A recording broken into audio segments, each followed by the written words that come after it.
Russia launches deadly attack on Ukraine, 3 killed, dozens injured, full-spoken report. Ladies and gentlemen, we begin tonight with breaking news out of Ukraine. Russia has carried out yet another deadly assault, leaving at least 3 people dead and dozens more wounded. It was an overnight strike that tore through residential neighborhoods, hitting families in their homes while they slept.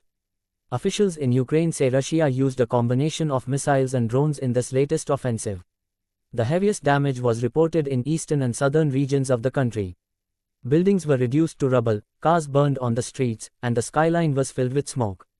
Rescue teams raced in, pulling survivors out of the debris and rushing the injured to hospitals. Among the victims were women and children. Doctors on the ground say many of the wounded are in critical condition, and the death toll is expected to rise.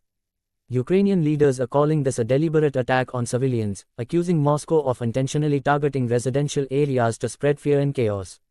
President Volodymyr Zelensky responded swiftly, condemning the assault as proof that Russia has no regard for human life. He once again urged Western allies, especially the United States and NATO, for stronger air defense systems to protect Ukrainian skies. Zelensky said plainly, without better defenses, more innocent people will die. Now, let's talk about the international response. The United States has reaffirmed its support for Ukraine. A State Department spokesperson declared that America stands firmly with the Ukrainian people and confirmed that new sanctions against Russia are being considered in response to this escalation. Over in Europe, EU officials called the strike a blatant violation of international law and stressed the need to hold Moscow accountable. Friends, you may recall that Russia has stepped up its strikes in recent weeks. Not only has it targeted homes, but also Ukraine's power grids, energy infrastructure, and even grain export facilities.